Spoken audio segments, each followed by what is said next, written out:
Em mong rằng anh sẽ có một người yêu anh cùng anh đến hết cuộc đời.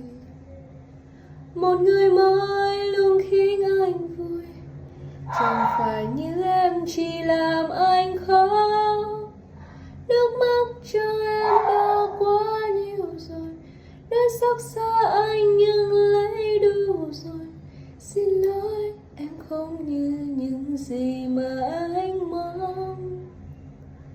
Một người